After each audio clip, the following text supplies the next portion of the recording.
Assalamualaikum warahmatullahi wabarakatuh. Alhamdulillah wa syukurillah wala khala wala quwata illa billah. Asyhadu an la ilaha illallah wahdahu la syarikalah wa asyhadu anna Muhammadan abduhu wa rasuluh. Allahumma sholli ala Muhammad wa ala ali Muhammad amma ba'd. Jamaah subuh rahimakumullah. Pagi ini saya diberi kesempatan oleh panitia untuk menyampaikan adab berhutang dalam Islam. Jamaah rahimakumullah, Rasulullah pernah sering berdoa, Allahumma inni a'udzubika mimma sami wal maghromi. Doa ini sering dilantunkan oleh Rasulullah sehingga pada suatu saat itu ada sahabat yang bertanya, "Wahai Rasulullah, mengapa engkau sering berlindung dari hutang?"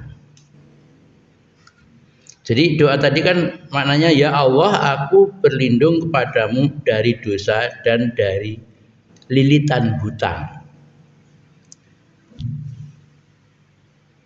Kemudian Rasulullah menjawab, hutang itu adalah tanggung jawab yang berat, saudara-saudaraku.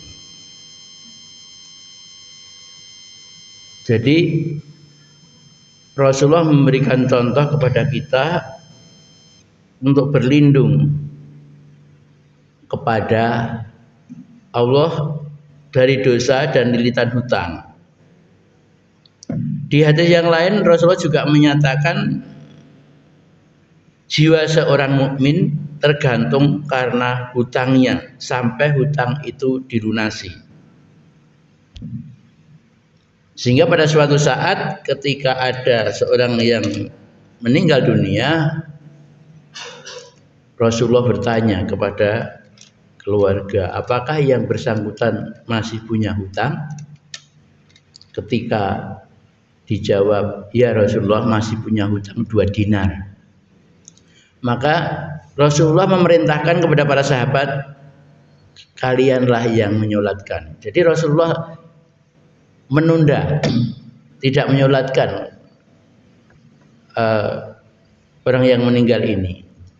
Nah, setelah ada keluarganya yang menyanggupi untuk membayar hutangnya yang 2 dinar itu, barulah Rasulullah mensolatkan jenazahnya itu.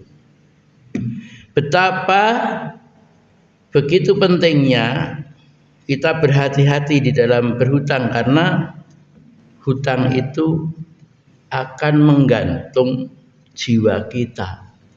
Bahkan kalau sampai belum ada yang menanggung saja, Rasulullah tidak mau mensolatkan jenazahnya. Nah, persoalannya adalah bagaimana sekarang ini dalam kehidupan kita sehari-hari, hutang itu sudah menjadi budaya. Padahal Islam diturunkan oleh Allah itu menjadi hudan nas. Quran diturunkan kepada kita kan untuk hudan nas, petunjuk bagi kita untuk keselamatan dunia akhirat. Nah, kalau kita berpegang pada apa yang dikatakan, yang disabdakan Rasulullah tadi, mestinya kita berhati-hati dalam berhutang. Hutang boleh, tetapi harus ada niatan untuk membayar. Bukan sejak awal hutang sudah ingin ngemplang. Nah, ini karena ada yang memang itu bukan karena hutang itu dilakukan, bukan karena kepentingan yang betul-betul mendesak, tapi karena mumpung ada kesempatan. Dan yang paling banyak ini adalah yang sering-sering dimaafkan. Ini mohon maaf ya, karena saya 32 tahun jadi wartawan, jadi terancam juga jiwa saya karena terkait dengan masalah-masalah korupsi. Banyak program-program negara ini yang bagus sebenarnya, tapi dulu diawali dengan Bank Dunia yang menyampaikan memudahkan untuk memberikan modal, kemudian modal itu modal madul karena ditilep sama yang mengelola. Dan itu ada permaafan berkali-kali, termasuk sampai bank yang besar saja itu ditutup dan dilarikan juga, dan itu bermiliar-miliar. Ini masalah yang sebenarnya serius, sangat bertentangan dengan kaidah Islam yang mengajarkan kepada kita untuk berhati-hati dalam berhutang. Maka dalam hal ini Allah juga telah memberikan tuntunan kepada kita untuk terkait dengan hutang piutang. Di dalam surat Al-Baqarah ayat 282 Allah menyatakan, wahai orang-orang yang beriman, apabila kamu berhutang untuk waktu yang ditentukan, maka tulislah, catatlah. Nah, kelemahan kita adalah kita berhutang tidak menulis, sehingga lupa. Sebenarnya hutang itu nggak akan lupa. Kalau melupakan, iya. Karena saya waktu masih sekolah punya hutang sampai sekarang kan nggak bisa ketemu dengan teman saya, itu saya berhutang 2.500 waktu SMA. Orangnya sudah kembali dan kita nggak bisa menghubungi lagi. 2.500 itu saya tidak pernah lupa sampai hari ini. Apalagi disuruh membahas masalah hutang ini. Saya ingat, saya masih punya hutang 2.500 dengan seorang mahasiswa kedokteran waktu itu, karena kosnya sama dengan saya dari satu komplek. Sampai sekarang saya nggak bisa lupa. Setiap ada bicara utangku urung lunas, kan nggak bisa ketemu, sampai ini belum ketemu. Nah, sehingga saya bagaimana pasrah pada Allah. Ya Allah, kurangkanlah pada amal baikku mungkin kalau ada. Terpaksa ya nanti dihisap 2.500 tahun 90-an. Itu sudah banyak loh Pak ya, tahun itu. Nah, maka ini tadi di dalam surat Al-Baqarah ayat 282 ini menyatakan kita harus menulis. Artinya hutang harus jelas jumlahnya, jelas waktunya, dicatat, dan sebenarnya itu kalau hutangnya ya ada saksi. Nah, sering-sering kan karena kita itu malu nggak ada saksi. Nah, yang menjadi kebiasaan di masyarakat adalah nanti kan kalau mati juga sudah diumumkan, barang siapa yang merasa punya hak adam belum terselesaikan dipersilakan menghubungi keluarga setelah pemakaman. Dan itu sering saya dengarkan demikian, itu bagus memang. Tapi kan biasanya kalau hutangnya nggak terlalu banyak, itu keluarga yang menghutangi juga cuma segitu aja. Jadi akhirnya hutang itu terbawa, maka akan menggantung jiwa kita ketika kita menghadap kepada Allah. Maka niat berhutang itu sendiri harus betul-betul karena butuh. Dan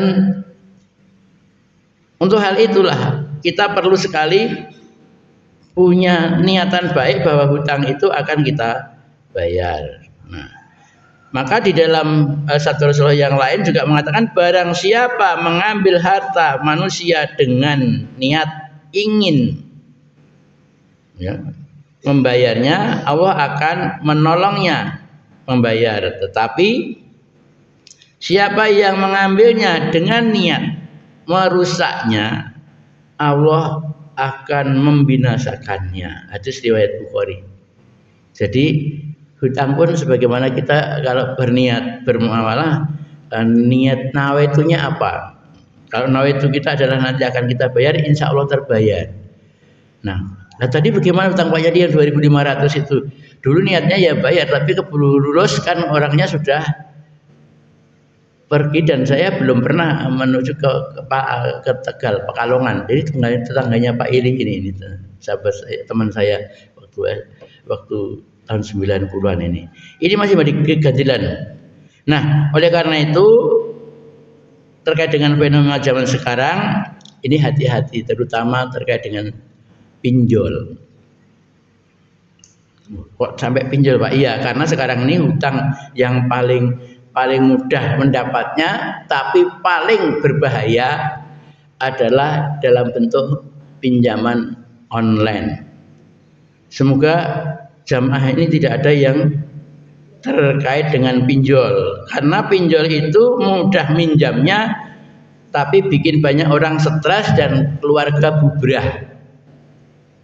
Kok tahu Pak? Iya, karena kami sering menangani permasalahan keluarga yang mengalami hal semacam ini di lembaga, lewat lembaga maupun personal yang itu tapi bukan di Nologaten, tapi di luar sana, karena saya mengampu beberapa lembaga dan kasusnya lebih banyak adalah karena akibat dari hal-hal yang semacam ini.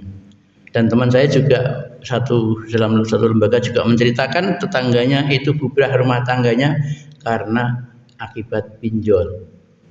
Karena ini kenapa bisa demikian? Karena pinjol ini yang membuat kenapa jadi bubrah ini, karena kan dikejar-kejar terus kemudian diancam dengan berbagai bentuk ancaman kalau tidak bla bla bla, karena identitas tadi sudah dipegang oleh pemberi pinjaman.